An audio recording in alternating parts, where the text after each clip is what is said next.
Generally, when we join our children in the school, with a great expectation, we will join them in the schools or colleges. మామూలుగా పాఠశాలలో కానీ కళాశాలలో మన పిల్లల్ని చేర్చినప్పుడు ఏదో గొప్ప ఆశ వారి నుంచి మనం ఆశిస్తూ వారిని చేరుస్తాం. What all they need, we will be providing. వాళ్ళకి ఏవైతే అవసరమై ఉంటాయో వాటన్నిటిని కూడా మనం అందజేస్తూ To ఉంటాం. the best of our ability, we are supplying their needs. మనకి శక్తి కొలది వారికి కావాల్సిన అవసరతలన్నీ తీరుస్తుంటాం. But the aim is to get first class or to get first class with distinction. Sometimes we expect even the school first. అలాగే మన గురి అంతా ఆశ అంతా ఏముంటుందంటే ఆ బిడ్డ ఫస్ట్ క్లాస్లో పాస్ అవ్వాలని, లేక చాలా శ్రేష్టమైన డిస్టింక్షన్లో రావాలని, లేక కొన్నిసార్లు కళాశాలలో స్కూల్లోనే మొదటి ర్యాంక్ రావాలని ఆశపడుతూ ఉంటాం. None of us joins our children in the school or college so that they may fail. మనలో ఏ ఒక్కరం కూడా పాఠశాల కానీ కళాశాలలో మేము పిల్లల్ని వాళ్ళు ఫెయిల్ అవ్వాలనే ఉద్దేశంతో మనం చేర్చాం. If that is the aim, we need not join them also. ఒకవేళ అది మన ఉద్దేశం అవుతే అసలు చేర్చాల్సిన పనే ఉండదు. So in a similar way, అదే రీతిగా when we confessed our sins, when we accept Lord Jesus Christ our Savior, our goal is to share the glory of Lord Jesus Christ even during the millennial kingdom. కానీ అదే రీతిగా మనం యేసుక్రీస్తు ప్రభువాన్ని సొంత రక్షకుడిగా అంగీకరించి మన పాప క్షమాపణ పొందిన తర్వాత మన యొక్క గురి, మన ఉద్దేశం ఏంటంటే 1000 ఏళ్ల పరిపాలనలో యేసుక్రీస్తు ప్రభువారితో కూడా ఆ మహిమ మనం పంచుకోవాలని. The salvation which we experienced at the time of forgiveness of our sins, it must lead us to the glorification where we can sit with the Lord Jesus Christ even in the 1000 year or the millennial kingdom. కనుక రక్షణ సమయంలో మనము పాప క్షమాపణ పొందినటువంటి ఆ రక్షణ కార్యం అనేటువంటిది ఆ 1000 ఏళ్ల పరిపాలనలో మహిమపరచబడుట, యేసుక్రీస్తు ప్రభువారితో కూడా కూర్చుండుట అనేటువంటి ఆ స్థితికి మనం తీసుకురావాలి. That should be our goal. అది మన గురి అయి ఉండాలి. And for that there are some principles to follow. దాని కొరకే కొన్ని పాటించాల్సిన నియమాలు ఉన్నాయి. Because between salvation and glorification there is another thing called day-to-day sanctification. ఏం చేద్దంటే రక్షణ తర్వాత దినాన్ని మహిమపరచబడుట అనేటువంటి రెండింటి మధ్యలో అనుదినము జరిగేటువంటి ఒక క్రియ ఉంటుంది. దాన్ని పరిశుద్ధపరచబడుటం అంటారు. Some of these principles are explained in the Old Testament. వాటిలో కొన్ని నియమాలు పాత నిబంధనలో మనకి వివరించబడ్డాయి. The principles of our spiritual growth can be seen from the different houses in which Esther stayed. కనుక మనకు ఆత్మీయ జీవితానికి సంబంధించిన ఎదుగుదల నిమిత్తమైనటువంటి నియమాలు ఈ ఎస్తేరు ఉంచబడినటువంటి వేరు వేరు గృహాలలో మనం దాని యొక్క ఆత్మీయత ఏంటనేటువంటి మనం చూస్తాం. If you see the life of Esther, at least in 3 houses she dwelt. ఎస్తేరు జీవితాన్ని మనం జాగ్రత్తగా గమనించినట్లయితే కనీసము 3 గృహాలలో తాను ఉంచబడినట్లుగా నివసించబడినట్లుగా చూస్తాం. First of all, house of Mordecai. మొదటిగా మనం చూసినప్పుడు ఎస్తేరు మొర్దెకై ఇంటిలో నివసించింది. That is the house of adoption. అంటే దత్తత పొందినటువంటి ఇల్లు. Because Mordecai adopted Esther. ఏంటంటే మొర్దెకై ఎస్తేర్ని దత్తత తీసుకున్నాడు. And the second house in the life of Esther is తర్వాత ఎస్తేరు జీవితంలో రెండవ ఇల్లు లేక గృహం ఏంటంటే the house of the woman. స్త్రీలు ఉంచబడేటువంటి స్థలము లేక గృహము. She was kept there for a long period, for 12 months. అక్కడ చాలా కాలం అంటే 12 మాసములు ఆ స్థలంలో తాను ఉంచబడింది. The Bible says it is the time of purification, in other words sanctification. బైబిల్లో రాయబడింది పవిత్రపరచబడుట లేక పరిశుద్ధపరచబడేటువంటి ఆ స్థలము అని మనం అక్కడ చూస్తాం. Finally, the third house in the life of Esther is తర్వాత చివరిగా ఎస్తేరు జీవితంలో 3వ గృహము ఏంటంటే the house of King Ahasuerus. That is, she was crowned. It is the house of coronation or glorification. అది 3వ ఇల్లు అహష్వేరోషు రాజు యొక్క భవనము. అంటే తాను కిరీటధారిగా చేయబడి రాణిగా చేయబడటము, మహిమపరచబడటం అని మనం చూస్తాం. So these 3 houses of Esther will speak to us the 3 spiritual steps to be a part of the bride, to rule with Lord Jesus. కనుక ఎస్తేరు జీవితంలో ఉన్నటువంటి ఒక 3 గృహాలు మనం ఏ రీతిగా పరిశుద్ధపరచబడినటువంటి వాళ్ళంగా ఉండాలా అనేటువంటి 3 మెట్లు మనకు చూపిస్తున్నాయి. తరువాత ప్రభువైన యేసుక్రీస్తు వారి యొక్క పెళ్లి కుమార్తెగా ఆయనతో కూడా పరిపాలించడానికి. When we see the background of Esther, it is not that much glorious background. మనం ఎస్తేరు యొక్క వెనుక చరిత్ర చూసినప్పుడు ఆమె వెనుక చరిత్ర అంత గుర్తింపదగింది కాదు. She was in exile, she was in captivity. As a matter of fact, fact, in the Babylonian captivity, ఆమె చెప్పాలంటే చెరగా తీసుకుపోబడింది, బబులోను యొక్క బానిసత్వంలో తాను జీవిస్తూ ఉండింది. probably at the time his parents were taken to captivity, probably Esther was not born. బహుశా తల్లిదండ్రులు ఆ యొక్క చెరలోనికి తీసుకుపోబడినటువంటి సమయంలో ఒకవేళ ఎస్తేరు పుట్టి ఉండలేదేమో. Because during the days of Jeconiah means Jehoiakim and Mordecai and others, they were taken to captivity approximately 597 BC. ఎంచేతంటే క్రీస్తు పూర్వము 587 సంవత్సరంలో జకనియా అనేటువంటి ఆయన ఉన్న సమయంలో ఈ మొర్దెకై మిగతా వారు కూడా బబులోను చెరలోనికి వారు తీసుకొని పోబడ్డారు. Many times we have heard that Nebuchadnezzar, the king of Babylon, invaded Jerusalem thrice. కనుక చాలాసార్లు మనం విని ఉంటాము, ఈ నెబుకద్నెజరు యొక్క బబులోను రాజు యెరూషలేంపై 3 సార్లు తాను దాడి చేశాడు. 606 BC first time. మొదటిసారి క్రీస్తు పూర్వం 606 సంవత్సరమున Mainly the family of the king's family and the members of the family are taken to captivity. ఆ సమయంలో ప్రాముఖ్యంగా రాజు వంశానికి చెందినటువంటి వారు, రాజులకు చెందినటువంటి వారు తీసుకుపోబడ్డారు. People like Daniel, Shadrach, Meshach, Abednego, etc. దానియేలు, షద్రక్, మెషక్, అబేద్నెగో మిగతా వారు. Secondly, after approximately 10 years, when Jehoiakim was the king, తర్వాత రెండవదిగా 10 సంవత్సరాల తర్వాత యెహోయాకీను ఆయన రాజుగా ఉన్నటువంటి సమయంలో, he is the grandson of Josiah. ఆయన యోషియా యొక్క మనవడు. Josiah's second son is Jehoiakim, యోషియా యొక్క రెండవ కుమారుడు యెహోయాకీము, and his son is Jehoiakim. ఆయన కుమారుడు యెహోయాకీను. So during the days of Jehoiakim, the second time Nebuchadnezzar came against Jerusalem. కనుక ఈ యెహోయాకీను ఏలుతున్నటువంటి ఆ సమయంలో రెండవ పర్యాయము ఈ బబులోను రాజు అయినటువంటి నెబుకద్నెజరు రెండోసారి దాడి చేశాడు. Then the family members of Esther was not born. The family members of Esther were taken to captivity in the second invasion. కనుక ఇక రెండవసారి వారు దాడి చేసినటువంటి సమయంలో ఎస్తేర్ ఇంకా అప్పుడు పుట్టలేదు. ఎస్తేర్ యొక్క తల్లిదండ్రులు, వారి యొక్క మరి బంధువులందరూ కూడా చెరకు తీసుకుపోబడ్డారు. That is written in verse 6. అది 6వ వచనంలో రాయబడింది. And when the third time, Nebuchadnezzar invaded after another 10 years, 586 BC. దాని తర్వాత క్రీస్తు పూర్వం 586 సంవత్సరం మూడోసారి నెబుకద్నెజర్ ఇశ్రాయేల్ అంటే యెరూషలేంపై దాడి చేశాడు. Probably after the parents of Esther, they were taken to captivity to Babylon. బహుశా ఎస్తేర్ యొక్క తల్లిదండ్రులు బబులోనులోనికి వారు చెరగా తీసుకుపోబడిన తర్వాత, And after the Babylonian kingdom, the Medo-Persian kingdom came. ఈ బబులోను సామ్రాజ్యం తర్వాత మాదీయులకు తర్వాత ఈ పారసీకులకు రాజ్యం That వచ్చింది. is around 536 అది BC. క్రీస్తు పూర్వం 536 సంవత్సరం. Because Jeremiah told in advance that Babylonian captivity will be there for 70 years. ఎంచేతంటే యెరెమీయా ముందుగానే చెప్పాడు ఈ బబులోను యొక్క చెర 70 సంవత్సరాలు ఉంటుందని. So 606 to 536. కనుక 606 నుంచి 536. Because that is before Christ, we have to count back. ఎంచేతంటే అది క్రీస్తు పూర్వం గనక లెక్క వెనకకి వేసుకోవాలి. So probably in the captivity she was born. బహుశా ఆ చెరలో ఉన్నటువంటి సమయంలో ఈ Esther జన్మించుంటుంది. Sad to say, her parents died. మరి విచారకరమైన సంగతి ఏంటంటే ఆమె తల్లిదండ్రులు చనిపోయారు. And so because of that, Mordecai, her father's brother, దాన్ని బట్టి మొర్దెకై ఆమె యొక్క తండ్రి యొక్క తమ్ముడు, so he has adopted Esther. ఎస్తేర్ను ఆయన దత్తత తీసుకున్నాడు. So from that we can see the different houses of Esther. దీన్ని బట్టి ఎస్తేర్ జీవితంలో ఉన్నటువంటి వేరు వేరు గృహాలు మనం So చూడగలుగుతాం. what I want to tell is, she is not from a bright background. నేను చెప్పకోరేది ఏంటంటే ఆమె అంత గుర్తింపదగినటువంటి గొప్ప మరి వెనక చరిత్రకు చెందినటువంటిది కాదు. First of all, she is a captive. మొట్టమొదటిదిగా తాను బానిసగా చెరలో ఉన్న వ్యక్తి. Secondly, she is an orphan. రెండవదిగా ఆమె అనాథగా ఉన్నటువంటి That is వ్యక్తి. not a bright background. అది చూచినప్పుడు అంత ఆశాజనకం కనబడేటువంటిది కాదు వెనక చరిత్ర. Both of the parents, they died. వారి ఇద్దరు తల్లిదండ్రులు కూడా చనిపోయారు. Your background and my background is also like that. నీ వెనక చరిత్ర, నా వెనక చరిత్ర కూడా అలాంటిదే. When you look back, ఒకసారి నువ్వు వెనక తిరిగి చూసినప్పుడు from what background you have come, ఈ వెనక చరిత్ర నుంచి నువ్వు I am వచ్చావని, not talking about your social status. అంటే నీ సామాజికంగా నువ్వు ఉన్నటువంటి స్థాయి గురించి మాట్లాడలేదు I am నేను. not talking about your caste. I am not talking about your financial position.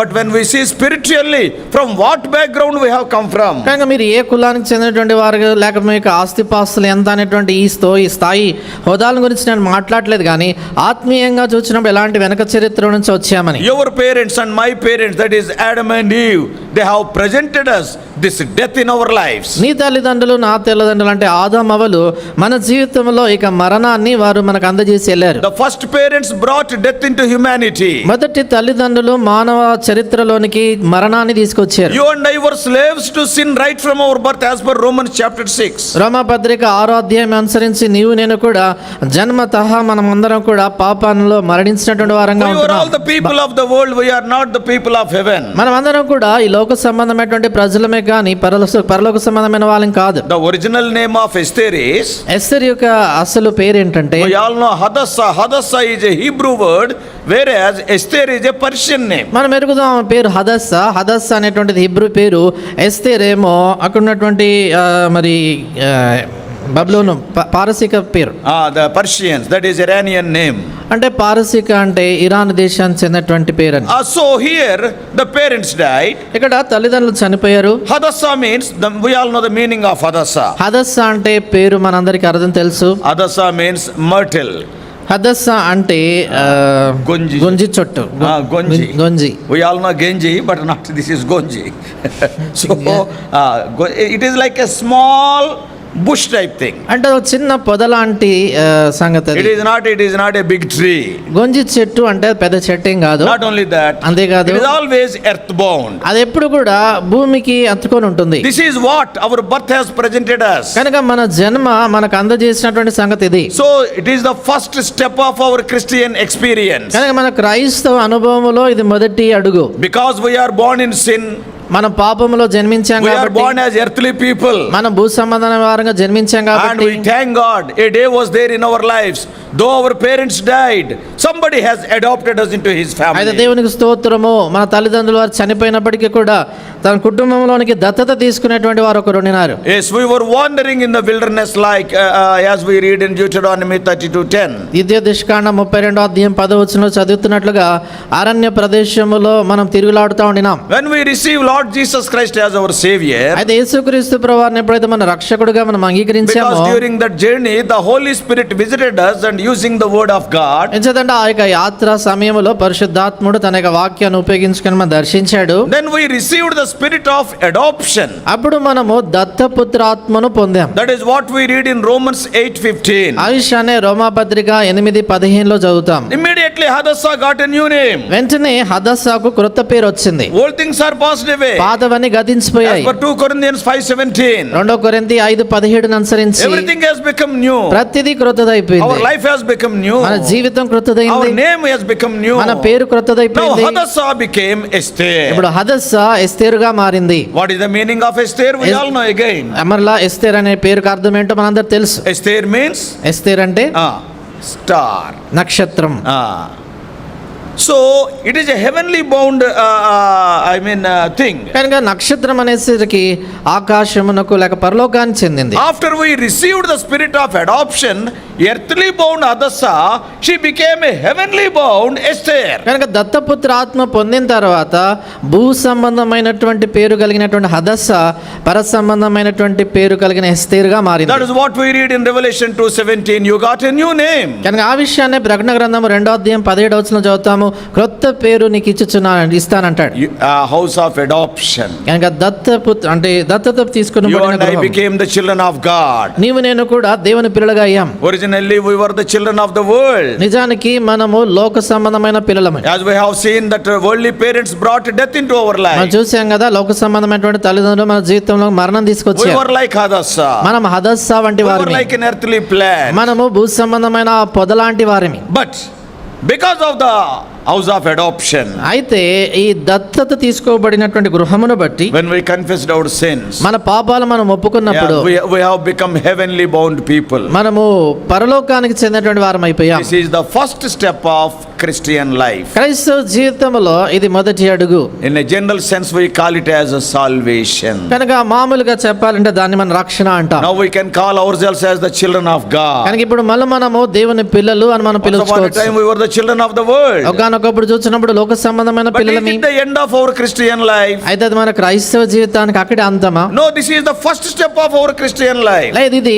అంటే రక్షణ మన క్రైస్తవ జీవితానికి మొదటి అడుగు. Many people, they are so satisfied with their salvation, they will stop there. చాలా మంది వారి రక్షణతో చాలా తృప్తి పొందిపోయి అక్కడే ఆగిపోతారు. I am saved, brother. Brother, నేను రక్షణ Oh, పొందాను, I will go to heaven. నేను పరలోకానికి వెళ్తాను. I am not saying no to that. ఆ విషయం కాదనట్లేదు. But after going to heaven, అయితే పరలోకానికి వెళ్ళిన తర్వాత what will be your position? అక్కడ నీ స్థాయి ఏమై ఉంటుంది? See, you have joined in the school. చూడండి, స్కూల్లో చేరావు, But what about the result? అయితే ప్రతిఫలం విషయం You have ఏంటి? to work.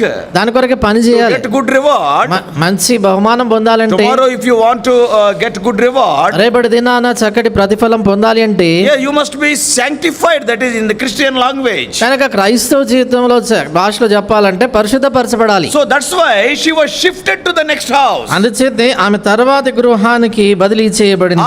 Always she was not in the house of adoption. ఆమె ఎల్లప్పుడూ కూడా దత్తత గృహంలో లేదు. And then she was taken to the second house. ఆమె రెండవ గృహానికి తీసుకుపోబడింది. When we read from verses 8 to 12 of the same chapter. ఇదే అధ్యాయము 8వ వచనం నుండి 12వ వచనం వరకు కూడా మనం చదివితే, And there, see, Vashti was rejected. అక్కడ వష్తి రాణిగా నిరాకరించబడింది. We all know what has happened in the first chapter. మొదటి అధ్యాయంలో ఏం జరిగిందని మనందరికీ తెలుసు. Vashti was the married wife of Ahasuerus. వష్తి అహష్వేరోషు యొక్క భార్యగా తను ఉండింది. And we all know what has happened, the feast and all these things. తర్వాత ఆ విందు విషయమై మిగతా సంగతులు ఏం జరిగాయనేటువంటి మనకు బాగా తెలుసు. So Vashti was rejected to be the queen. కనుక వష్తి రాణిగా ఉండే విషయంలో ఆమె Then తృణీకరించబడింది. a search was there to find out the queen. తర్వాత రాణి ఎవరు అని మరి వెతుకుతూ మరి అందరిని కూడా వారు చూస్తూ వచ్చారు. So some of the beautiful young women, they were taken to the second house. కాబట్టి సౌందర్యవంతురాలైనటువంటి యవనస్తురాళ్ళు ఈ రెండవ గృహములోనికి If you తీసుకుపోబడ్డారు. read verse 9, 9వ వచనాన్ని చదివితే, at the end of that it is written that they were kept in the house of the women. అక్కడ మనం చూస్తాం ఏంటంటే verse 9, Verse 9, last part. 9వ వచనం చివరిలో చూస్తాము, ఆమె ఈ రాజు ఇంటిలో నుండి ఆమెకి ఈదగిన 7 ఆడపిల్లలను అతడు ఆమెకు త్వరగా ఏర్పరిచి ఆమెను ఆమె చెలికత్తలను అంతఃపురములో అతి శ్రేష్టమైన స్థలమందు ఉంచెను. In Telugu, అతి శ్రేష్టమైన స్థలం. తెలుగులో అతి శ్రేష్టమైన But in స్థలం. English, unto the best place of the house of the woman. అయితే తెలుగులో ఇంగ్లీష్లో ఏమైందంటే స్త్రీలు ఉంచబడినటువంటి అతి శ్రేష్టమైనటువంటి గృహం అని Such రాయబడింది. selected young girls, they were kept in a house which is known as the house of the woman for 12 months. అలాగన ఏర్పరచబడినటువంటి శ్రేష్టమైనటువంటి యవనురాలందరూ కూడా 12 మాసముల పాటు స్త్రీలు ఉంచబడినటువంటి గృహములో వారు ఉన్నారు. Even Esther also, when we read verse 12, 12వ వచనాన్ని మనం చదివినప్పుడు ఎస్తేరు కూడా she had been there for 12 months according to the manner of the woman.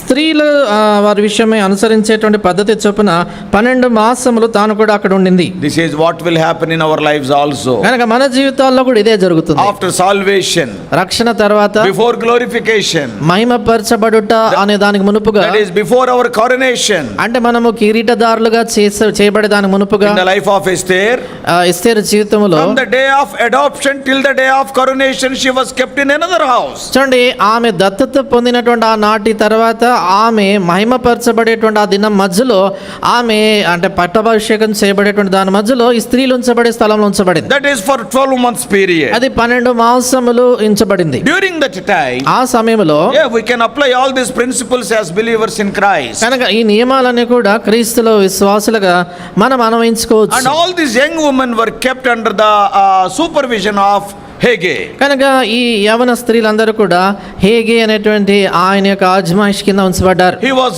in charge of all these women and supplying whatever they need. ఆయన ఈ యొక్క స్త్రీలందరినీ కూడా జాగ్రత్తగా చూసుకొని వారికి కావలసినటువంటి అన్నిటిని కూడా అందించేవాడు. When we see the life of this Esther, ఈ ఎస్తేరు జీవితాన్ని మనం చూసినప్పుడు she found favor in Hege's sight. Verse 9. 9వ వచనంలో మనం చూస్తాం ఏంటంటే ఆ చిన్నది అతని దృష్టికి ఇంపైనది. She quickly obtained her things for purification. కనుక ఆమె పరిశుద్ధపరచబడే దాని కొరకైనటువంటి ఆ సంగతులు వెంటనే తాను పొందింది. What does it mean? అంటే దాని అర్థం ఏంటి? Some believers believers, they will be quickly matured in their spiritual life and they will find favor with the Holy Spirit. కంటే కొందరు విశ్వాసులు వాళ్ళు పరిశుద్ధపరచబడే దాని కొరకే వెంటనే ఆ ఆత్మీయ పరిపక్వతలోనికి ఎదుగుతుంటారు. అంతేకాదు పరిశుద్ధాత్మ యొక్క దయను వెంటనే పొందుతారు. We will see so many believers. చాలా మంది విశ్వాసులు మనం చూస్తాము. Some of the people, అంటే కొందరు they are born again తిరిగి జన్మించారు and they will be like that only even after 5 years, no growth at all. 5 సంవత్సరాల తర్వాత కూడా అలాగే ఉంటారు, ఎదుగుదల ఏమాత్రం ఉండదు. Some of the college students are like that. కొంతమంది కళాశాల విద్యార్థులు అలాగ ఉంటారు. They will join in engineering. వాళ్ళు ఇంజనీరింగ్ లో చేరతారు. Their classmates will become lecturers, but they will be in the first year only. వాళ్ళ తోటి విద్యార్థులేమో వాళ్ళు లెక్చరర్లుగా అయిపోతారు, వీళ్ళు మాత్రం అదే తరగతిలో ఉండిపోతారు. And they will be coming as lecturers to these people. ఇప్పుడు వాళ్ళ తోటి విద్యార్థులు అదే కళాశాలకి లెక్చరర్ గా వస్తారు. When I was doing engineering, there is one student like that. కనుక నేను ఇంజనీరింగ్ చదువుతూ ఉంటున్నప్పుడు అలా ఒక విద్యార్థి ఉండినాడు. In our days, engineering was 5 years.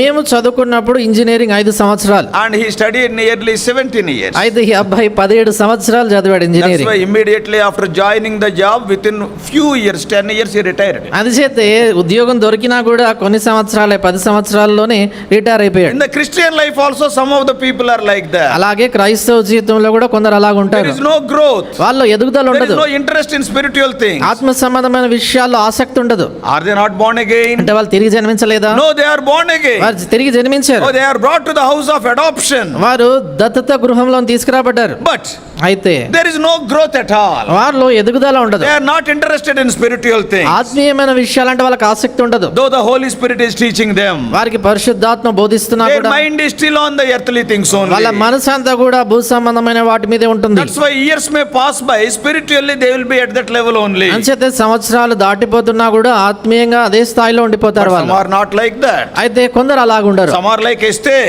కొందరు ఎస్తేరు వలె ఉంటారు.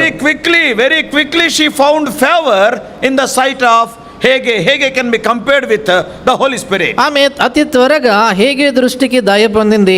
ఈ హేగేను పరిశుద్ధాత్మతో మనం పోల్చి చెప్పవచ్చు. Yeah, we will get victory over the carnal nature, some of the believers very quickly. కనుక కొందరు విశ్వాసులు చూసినప్పుడు వాళ్ళ శరీర స్వభావంపై వారు త్వరగా విజయం పొందుతారు. Our attitudes are very important. మన వైఖరులు చాలా ప్రాముఖ్యం. But some people have to wait for a long time for their sanctification. అయితే కొందరిని చూసినప్పుడు వాళ్ళు పరిశుద్ధపరచబడే దాని కొరకే చాలా కాలం ఎదురు చూడాల్సి ఉంటుంది. When you are having good and godly attitudes, they are very important for our quick development in spiritual life. చూడండి, మనకు మంచి వైఖరి కానీ మన జీవితాల్లో అలవర్చుకుంటే మన ఆత్మీయ జీవితంలో ఎదిగే దాని కొరకే ఎంతో సహాయపడతాయి త్వరగా. Because she found favor in the sight of Haggai, ఈ హేగే దృష్టికి తాను దయ పొందింది గనక, and due to this preference, she got 7 more maidens. ఆమె ఆ కారణాన్ని బట్టి ఆమెకి ఇంకా 7 కన్యకులు ఇవ్వబడ్డారు. What does it mean? దాని అర్థం ఏంటి?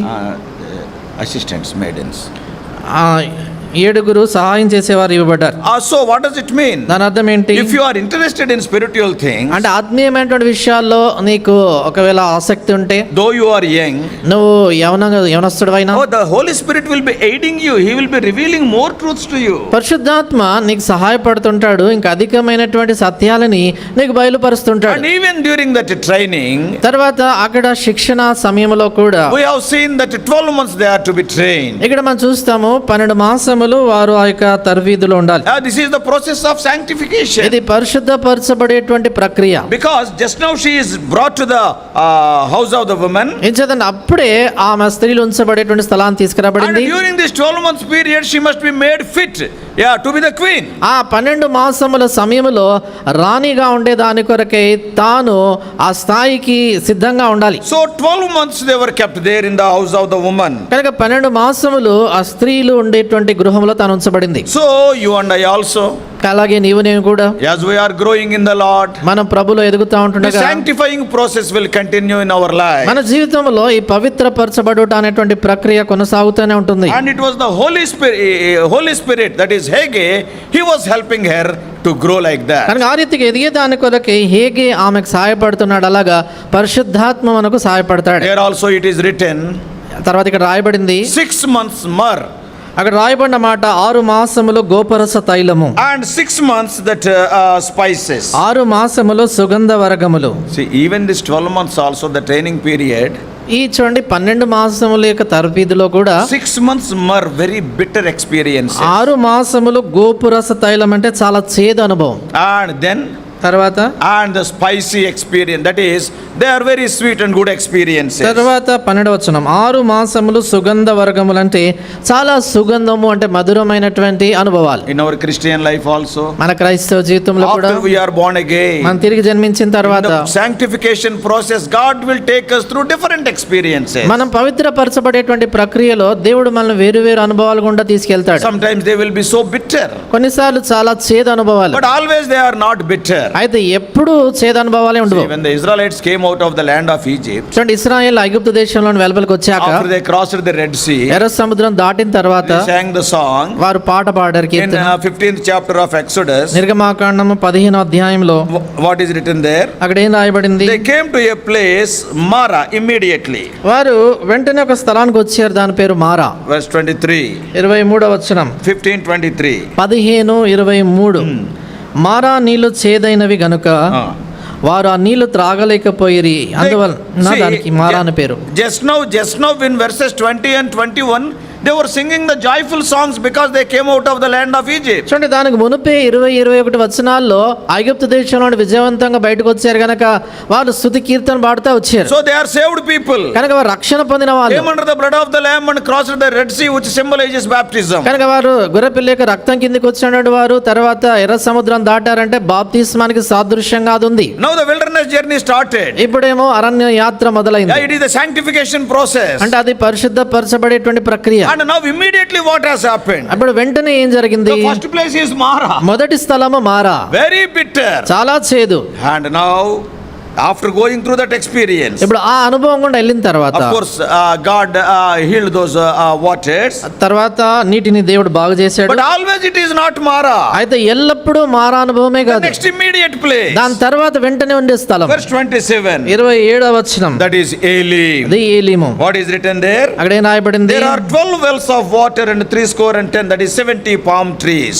27 తర్వాత వారు ఏలీమునకు వచ్చిరి, అక్కడ 12 నీటి బుగ్గలను 70 ఈత చెట్లు ఉండెను. So in Mara, కనుక మారాలో very bitter water. చాలా చేదు నీళ్లు. After they crossed that experience, ఆ అనుభవము దాటి వెళ్ళిన తర్వాత Elim experience is there. ఏలీము అనుభవం ఉంది. So in the Christian life also, అలాగే క్రైస్తవ జీవితంలో it is కూడా not always the experiences of bitterness. కనుక ఎప్పుడు చేదు అనుభవాలే ఉండవు. Yeah, bitter experiences will be there. చేదు అనుభవాలు ఉంటాయి. Because of those bitter experiences only, Apostle Paul is telling in Galatians 2:20, I am crucified with Christ. ఆ చేదు అనుభవాలను బట్టి అపోస్తలుడైనటువంటి పౌలు గలతీ పత్రిక 2వ అధ్యాయం 20వ వచనములో నేను క్రీస్తుతో కూడా సిలువ వేయబడ్డాను అని అంటాడు. So purification cannot be achieved only by bitter experiences. కనుక పవిత్రపరచబడుట అనేటువంటిది కేవలం చేదు అనుభవాలతో మాత్రమే అవదు. But some sweet perfumes also will be there. అయితే దాని కొరకైనటువంటి సుగంధ ద్రవ్యాలు కూడా ఉన్నాయి. What are they? అవేంటి? They are the times of refreshing with God. అవి దేవుని యొద్ద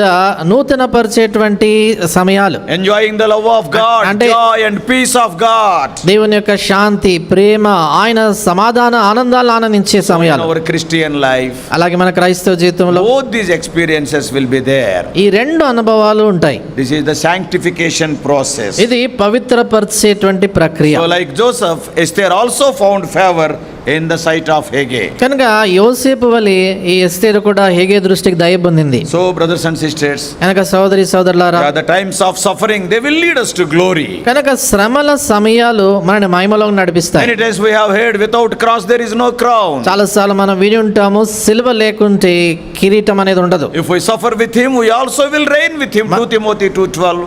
2 తిమోతి 2:12 ఆయనతో కూడా శ్రమ పడేలా ఆయనతో కూడా ఏలుదుము. We must be triumphant in our suffering. మన యొక్క శ్రమలలో మనం విజయవంతులుగా ఉండాలి. So this is the second process of our Christian life. కనుక మన క్రైస్తవ జీవితంలో ఇది రెండవ క్రమం. That is the second house in the life of అంటే Esther. ఎస్తేరు జీవితంలో ఉన్నటువంటి రెండవ గృహం. So how beautifully the different processes in the life of Esther are teaching us the principles of spiritual growth. కనుక ఎంత చక్కగా ఎస్తేరు జీవితంలో ఉన్నటువంటి ఆ విషయాలన్నీ, గృహాలు ఇవన్నీ కూడా ఆత్మీయ ఎదుగుదల కొరకైన నియమాలు మనకి నేర్పిస్తున్నాయి. First చూడండి, house of adoption, that is salvation. మొదటిది దత్తత గృహం అంటే రక్షణ మాట్లాడుతుంది. And then house of women, that is sanctification. తర్వాత స్త్రీలు ఉంచబడినటువంటి గృహము పరిశుద్ధపరచబడుటను గురించి మాట్లాడుతుంది. Now see the attitude of Esther. ఇప్పుడు చూడండి ఎస్తేరు యొక్క వైఖరి ఎలాగుందో. After the 12 months of training is over, ఈ 12 మాసముల యొక్క తర్ఫీదు అయిపోయిన after the తర్వాత, sanctification process is finished,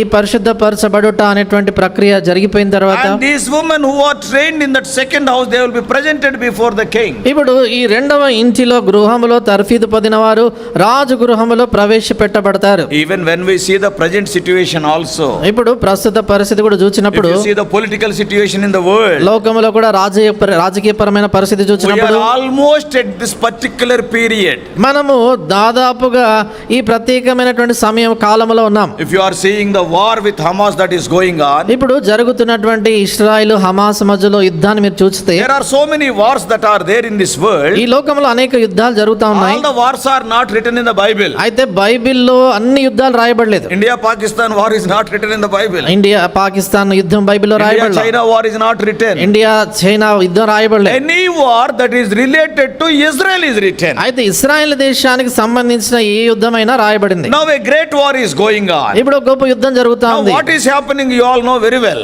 ఏం జరుగుతుంది అనేది మీ అందరు బాగా తెలుసు. And even the Bible commentators worldwide, what they are telling, we are living in the days of Ezekiel 38th chapter. మరి బైబిల్ వ్యాఖ్యానకర్తలు కూడా ప్రపంచవ్యాప్తంగా ఉన్న వాళ్ళు ఏం చెప్తున్నారంటే, ఎహెజ్కేలు 38వ అధ్యాయంలో ఉన్న కాలంలో మనం జీవిస్తున్నామని. What does it mean? దాని అర్థం ఏంటి? The coming of the Antichrist is at hand. అంటే క్రీస్తు విరోధి రాబోయేటువంటి సమయము We will త్వరగా be ఉంది. caught up to the midday. మన మధ్యాకాశాలు ఎత్తబడతాం. And we will be presented before the judgment seat of మనం Christ. క్రీస్తు న్యాయపీఠం ఎదుట ప్రత్యక్షపరచబడబోతాం. Never in the human history. ఎప్పుడు మానవ చరిత్రలో And this type of wars were not there in Israel. చూడండి, ఇశ్రాయేలులో ఈ రకమైన యుద్ధాలు జరగలేదు. They were scattered. వాళ్ళు చెదిరిపోయారు. If you see carefully, మీరు జాగ్రత్తగా చూస్తే Ezekiel 36th chapter, ఎహెజ్కేలు 36వ అధ్యాయము what the Lord said, ప్రభు ఏమంటాడు? I will gather all my people in their own land. ఆయన ప్రభు అంటాడు కదా, నా దేశములో నా ప్రజలందరినీ కూడా తిరిగి సమకూరుస్తాను. In Ezekiel 11th chapter, Ezekiel 24th chapter, even 36-24 also.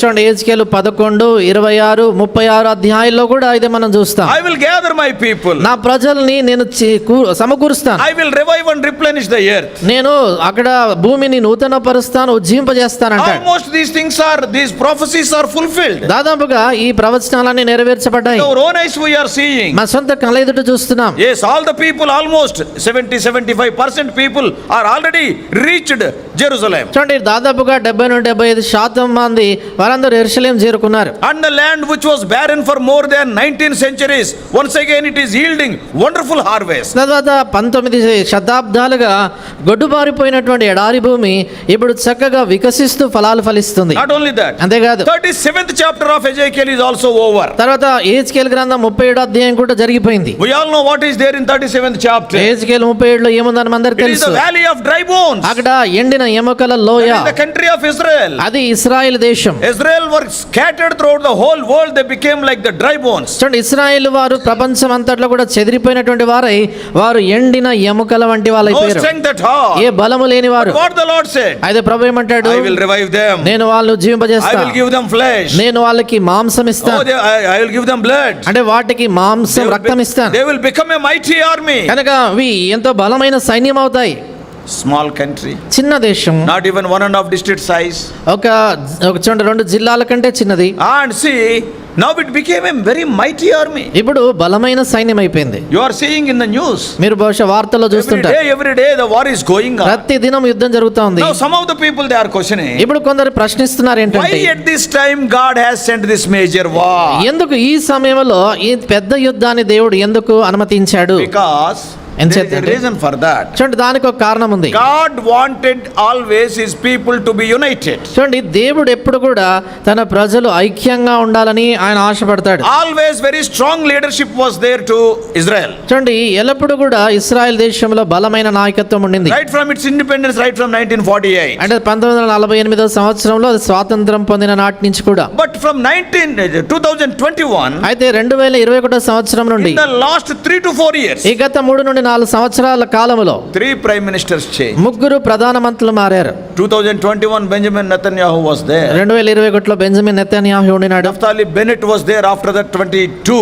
22లో Naphtali Bennett And ఉండినాడు. again he went, Yair Lapid came. ఆయన వెళ్ళిపోయిన తర్వాత యాయిర్ లాపిత్ Once వచ్చారు. again Benjamin Netanyahu came. ఇప్పుడు మరలా బెంజమిన్ నెతన్యాహు What వచ్చారు. does it mean? దాని అర్థం ఏంటి? It became the most destabilized country. చూడండి ఎంతో అస్థిరమైనటువంటి దేశంగా అది మారిపోయింది. Now how to bring unity? ఇప్పుడు ఐక్యత ఎలా తీసుకురావాలి? Now God raised the enemy. ఇప్పుడు శత్రువుని వాళ్ళకి వ్యతిరేకంగా లేపాడు Because దేవుడు. the end times are almost coming to an end. ఎంచేతంటే అంత్య దినాలు దాదాపుగా ముగింపులోనికి వస్తున్నాయి. 37th chapter is over. 37వ అధ్యాయం అయిపోయింది. Now 38th chapter is to take place. ఇప్పుడు 38వ అధ్యాయంలోనే That జరగాలి. is the Gog Magog war. అంటే గోగు మాగోగు యుద్ధం There జరగాలి. is no unity in Israel. అయితే ఇశ్రాయేల్ ఐక్యత లేదు. How to bring unity? ఎలాగ ఐక్యత తీసుకురావాలా? Now God raised the enemy.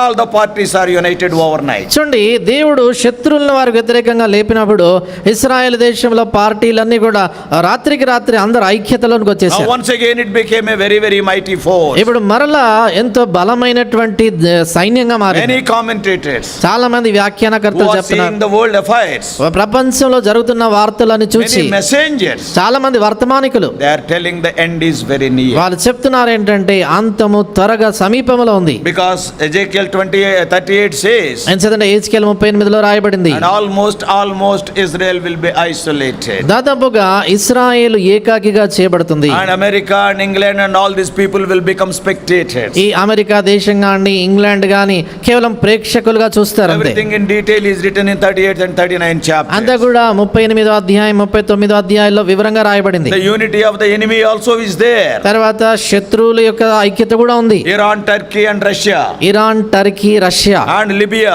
Libya, Sudan, these countries, ఈ దేశాలు they will come together against Israel. ఈ దేశాలు కూడి ఇశ్రాయేలు మీదకి వస్తాయి. 37th chapter over. 37వ అధ్యాయం అయిపోయింది. 38th chapter now it is in progress. 38వ అధ్యాయము ఇప్పుడు జరుగుతా ఉంది. What does it mean? దాని అర్థం ఏంటి?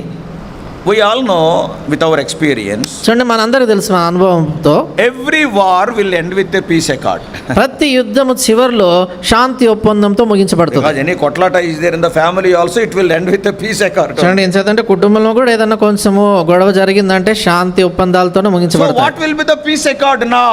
కాబట్టి ఇప్పుడు శాంతి ఒప్పందం ఏమై ఉంటుంది? The enemy Iran has to agree, and also this enemy Israel has to agree for that accord. చూడండి ఈ శాంతి ఒప్పందానికి శత్రువు అయినటువంటి ఇరాన్ ఒప్పుకోవాలి, ఇటువైపు ఇశ్రాయేల్ కూడా ఒప్పుకోవాలి. That is, a world leader is going to come out. అంటే దీన్ని బట్టి ప్రపంచాన్ని ఏలే ఒక నాయకుడు రాబోతున్నాడు. Everybody will agree to the word of that man. ఆ మనుషుని మాటకి అందరూ సమ్మతిస్తారు. One side it is happening.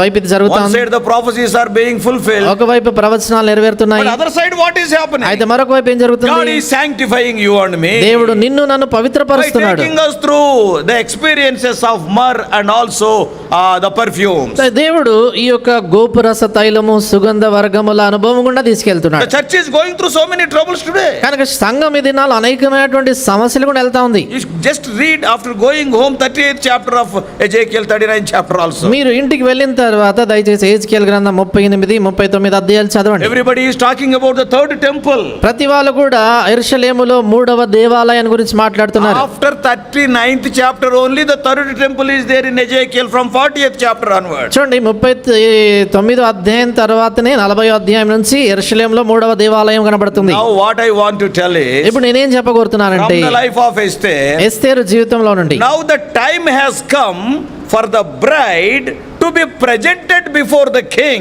చూడండి ఇప్పుడు ఏ సమయం ఆసన్నమైందంటే పెళ్లి కుమార్తె రాజు ఎదుట కనపరచబడేటువంటి సమయం. Moving to the third house. 3వ గృహములోనికి కదిలి వెళ్ళేటువంటి సమయం. So the time has come, 12 months are over. కనుక 12 మాసాలు అయిపోయాయి గనక సమయం ఇప్పుడు ఆసన్నమైంది. So now these girls who are trained for 12 months in the house of the women, కనుక ఈ స్త్రీలు ఉండేటువంటి ఆ యొక్క గృహములో 12 మాసాలు తర్ఫీదు పొందినటువంటి స్త్రీలు and while going before the king, రాజు ఎదుట వారు వెళ్ళే సమయములో each maiden was allowed to take any of the treasures if she desires. కనుక ప్రతి కన్యక ఆ స్త్రీ కూడా రాజు ఇంటిలోనికి వెళ్ళవలసిన సమయమందు ఆమె ఏమేమి కోరునో అది అట్టి స్త్రీకి ఇయ్యబడుట కద్దు. So that they may decorate in a beautiful way before standing before the king. అంటే రాజు ఎదుట రాజు యొక్క సంగతులతో అలంకరించుకొని అందంగా సౌందర్యవంతంగా కనబడడానికి. The same opportunity was given to Esther. అదే అవకాశము ఎస్తేరుకు కూడా ఇవ్వబడింది. But see her attitude. అయితే చూడండి ఆమె వైఖరి ఏ She రీతిగా have ఉంది. not taken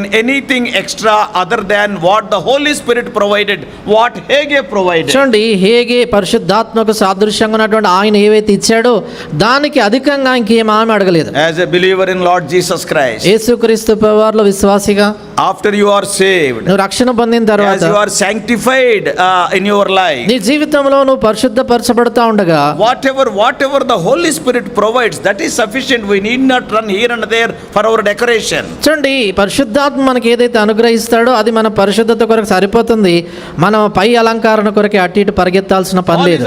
Paul is writing to Timothy, godliness with contentment is a great gain. 1 Timothy 6:6. మొదటి తిమోతి 6:6 పౌలు తిమోతికి రాస్తూ అంటాడు కదా, సంతృప్తి సహితమైనటువంటి దైవభక్తి గొప్ప లాభ సాధనం అంటాడు. Brothers and sisters, సోదరి సోదరులారా, from the life of Esther we can understand we are also in the last days. ఎస్తేరు జీవితంలో నుంచి మనకు అర్థమయ్యేది ఏంటంటే మనం అంత్య దినాల్లో ఉన్నాం. Because when the Antichrist appears, the church will be caught up to the mid-air and will be standing before the judgment seat of Christ, that is before the bridegroom. ఎంచేతంటే క్రీస్తు విరోధి అయినటువంటి వ్యక్తి ఆ కనబడక మునుపుగానే సంఘం ఎత్తబడుతుంది. పెళ్లి కుమార్తె రాజు ఎదుట అంటే ఆ న్యాయపీఠం ఎదుట నిలబడుతుంది తీర్పు That's కొరకు. why now Esther is moving to the third house. అందుచేత ఇప్పుడు ఎస్తేరు 3వ గృహానికి కదిలి వెళ్తుంది. She never asked for anything extra. ఆమె ఇంకా అధికంగా ఏం అడగలేదు. She enjoyed the life of contentment. Whatever Haggai provided, she was so happy. సంతృప్తి సహితమైన జీవితం హేగే ఏది ఆమెకి ఇచ్చాడో దాంతో సంతోషంగా ఉండింది. So in verse 17, Esther entered the palace. కనుక 17వ వచనంలో మనం చూస్తాం ఏంటంటే ఎస్తేరు రాజభవనంలోనికి ప్రవేశించింది. Successfully she underwent the training. ఆమె విజయవంతంగా తర్ఫీదు పూర్తి She చేసుకునింది. never murmured when during the experiences of myrrh or bitter experiences. She never was so jubilant even at the time of perfumes. చూడండి ఆమె గోపురస తైలములతో 6 మాసాల అనుభవములో ఏమాత్రం సనగలేదు. దాని తర్వాత సుగంధ వర్గముల అనుభవములో ఏమాత్రం ఉప్పొంగిపోలేదు. And she never wanted anything extra. What Holy Spirit provided, that's all. I don't want anything. చూడండి పరిశుద్ధాత్మ ఏదైతే ఇచ్చాడో అంత దాంతో తృప్తి చెంది ఇంక ఎదుకు అధికంగా నాకు ఏం అవసరం లేదని ఆమె అనింది. It is written in the word of God, she found grace above all. దేవుని వాక్యంలో రాయబడింది స్త్రీలందరికంటే ఆమె దయ పొందింది. She became queen in the place of Vashti. వష్తి బదులుగా ఈమె రాణిగా చేయబడింది. Some of the Bible commentators, they will compare Vashti with Israel, because actually God loved Israel, but it was rejected, and that place is given to you and me. They compare the church with Esther. కొందరు Bible వ్యాఖ్యానకర్తలు Bible పండితులు ఈ వష్తిని ఇశ్రాయేల్ దేశంతో పోలుస్తారు. ఎంచేత నిజానికి దేవుడు ఇశ్రాయేలును ప్రేమించినాడు.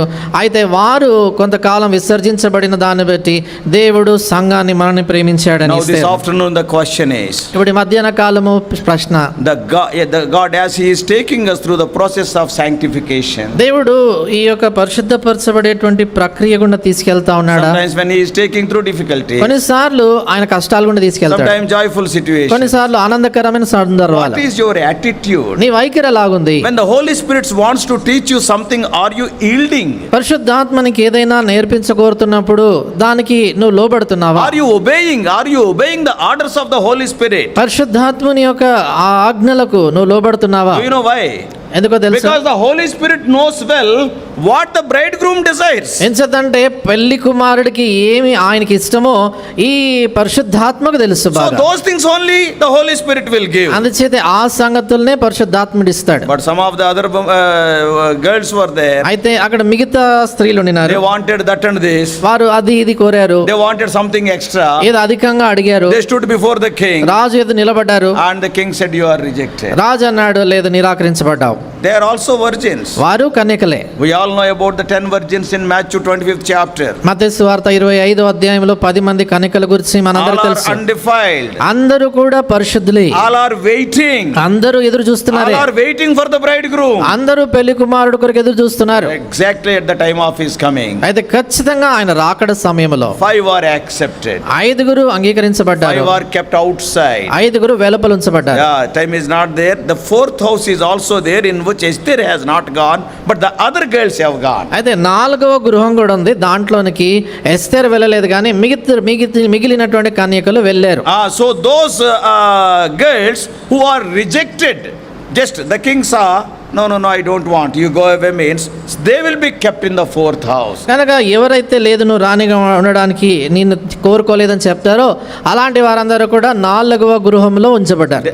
They are not unbelievers. చూడండి, వీరు అవిశ్వాసులు కాదు. See, they are also waiting. వారు కూడా ఎదురు They are కనిపెడతా also ఉన్నారు. selected. వాళ్ళు కూడా ఏర్పరచబడ్డారు. They are also under the supervision of Haggai, వారు కూడా హేగే యొక్క అజ్మాయిష్ కింద ఉన్నవారే, but అయితే rejected.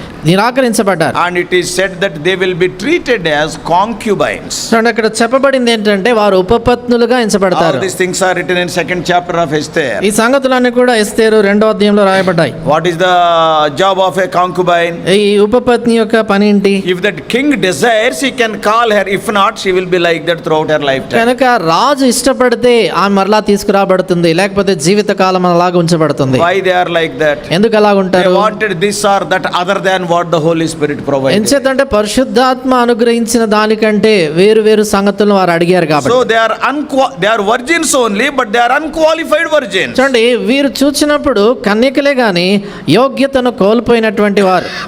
They are not treated as wife, but as concubine. వారు భార్యగా కాదు గాని ఉపపత్నులుగా ఎంచబడ్డారు. Yeah, they can't come to the king unless he desires. రాజు కోరినప్పుడు మాత్రమే వారు ఇంకా కోరితేనే గాని రాజు దగ్గరికి తీసుకురాబడరు వారు. So among the believers also, విశ్వాసుల్లో కూడా if you want to rule with Lord Jesus Christ, యేసు ప్రభువారితో కూడా నువ్వు ఏలాలంటే, Brother Wat Singh quite often he used to tell, sir Bhagat Singh గారు తరచుగా చెప్పేవాడు, lead an overcoming life. జయించే జీవితం జీవించాలి. There is an ordinary Christian life is there, and overcoming Christian life is also there. చూడండి, సామాన్యమైన క్రైస్తవ జీవితం ఉంది, అదే రీతిగా జయించే క్రైస్తవ జీవితం ఉంది. Overcomer will inherit.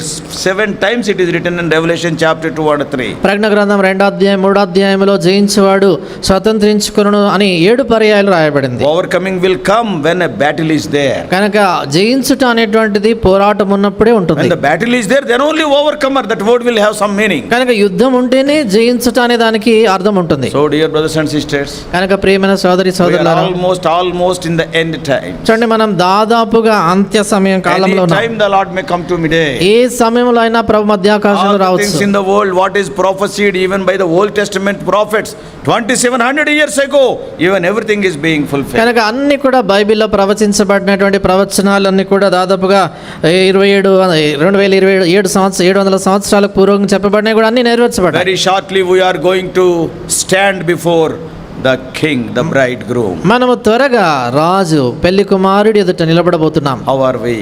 ఎలాగున్నాం మనం? How is the sanctification process? ఎలాగునా పరిశుద్ధపరచబడేటువంటి క్రమం వాళ్ళ జీవితం జరుగుతుంది.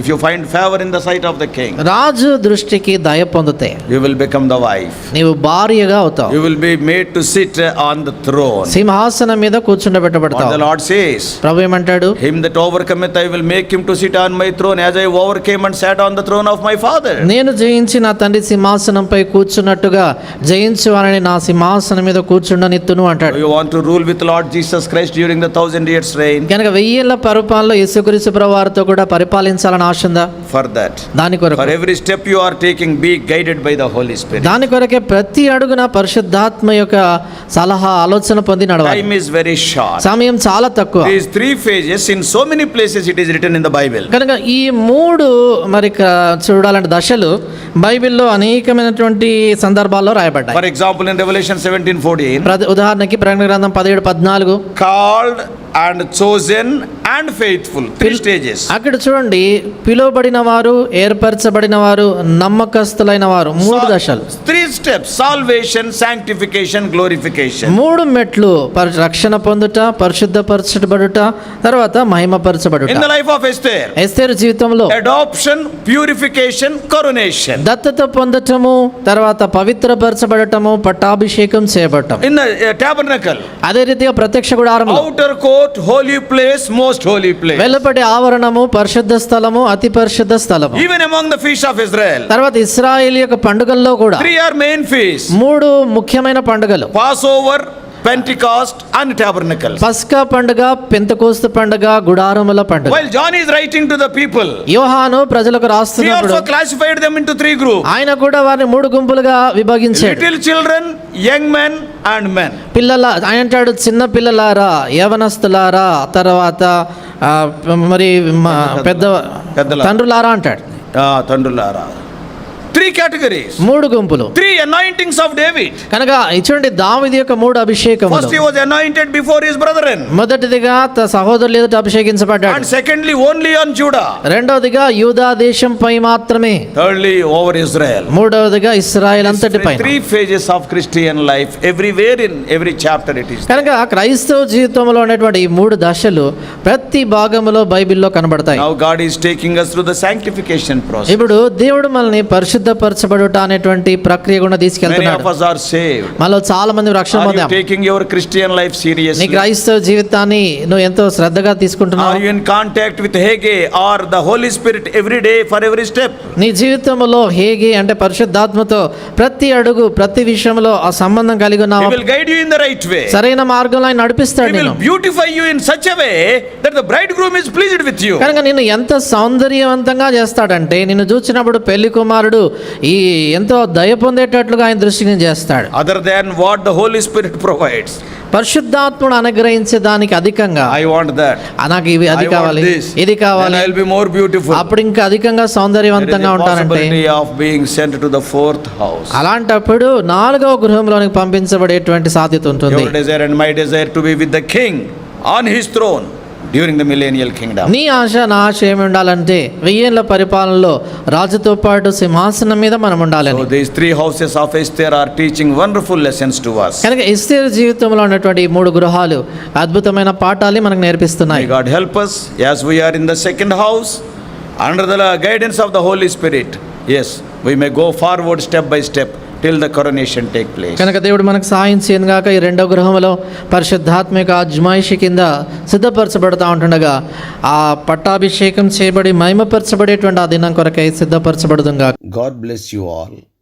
Please subscribe for more spiritual messages to the YouTube channel John Victor Telugu Messages.